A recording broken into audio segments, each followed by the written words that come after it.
नमस्ते। कभी कभी ना सबसे जानी पहचानी चीजों में ही सबसे गहरे राज छिपे होते हैं।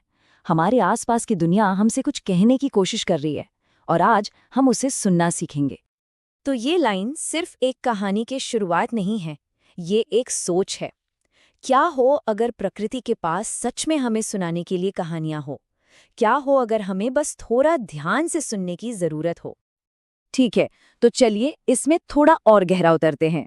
हमारी कहानी एक पेड़ से शुरू होती है, लेकिन ये कोई ऐसा वैसा पेड़ नहीं है। मिलिए नीम बाबा से, एक ऐसा साथी जिसका इतिहास लाखों साल पुराना है। जरा सोचिए तो, नीम बाबा का जन्म लाखों साल पहले उत्तरी भारत या म्यांमार में हुआ था। तब से उनका पूरा परिवार भारत से निकलकर एशिया, अफ्रीका और यहाँ तक कि अमेरिका के कुछ हिस्सों तक फैल गया है। ये उनकी ताकत और हर माहौल में ढल जाने की क्षमता का सबूत है। इसके जो अलग अलग नाम है ना, वो खुद इसकी लंबी यात्रा की कहानी सुनाते हैं। संस्कृत में इसे अरिष्ट कहा गया, जिसका मतलब है रोगों को ठीक करने वाला। फिर वक्त के साथ जब ये ईरान तक पहुंचा तो इसे नीम नाम मिला। हर नाम अपने आप में एक पूरी संस्कृति और इतिहास समेटे हुए है। यहाँ तक कि वैज्ञानिकों ने भी इसकी अहमियत को माना है।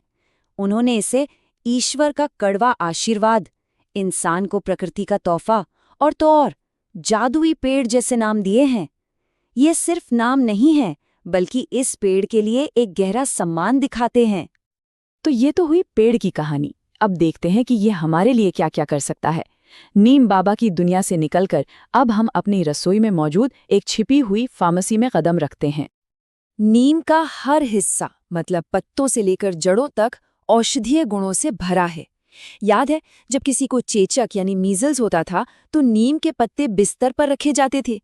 ऐसा इसलिए है क्योंकि नीम में कीटाणुओं को मारने वाले केमिकल गुण होते हैं जो खुजली में आराम देते हैं और इन्फेक्शन को फैलने से रोकते हैं। अच्छा, अब कुछ ऐसी आम परेशानियों की बात करते हैं जिनका इलाज हमारी अपनी रसोई में छिपा है।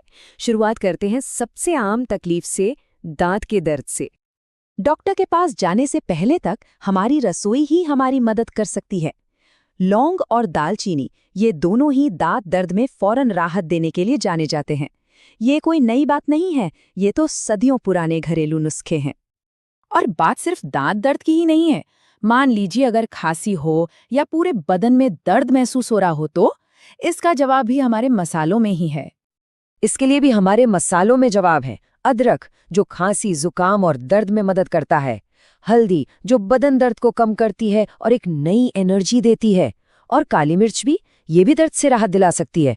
कमाल है ना, ये सब हमारी रसोई में ही तो है। दवाइयों से आगे बढ़कर नीम एक रक्षक, एक प्रोटेक्टर की भूमिका भी निभाता है। चलिए अब देखते हैं कि कैसे ये पेड़ खेतों से लेकर हमारे घरों तक हमारी हिफाजत करता है। किसानों के लिए तो नीम किसी वरदान से कम नहीं है। नीम के बीज के पाउडर को पानी में मिलाकर छिड़कने से टिड्डियां और कीड़े मकोड़े दूर भागते हैं। यही पाउडर फसलों की जड़ों को दीमक से बचाता है।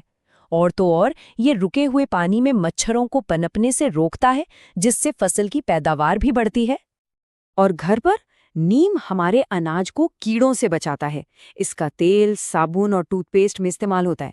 नीम की लकड़ी का फर्नीचर, उसको तो दीमक छूती भी नहीं।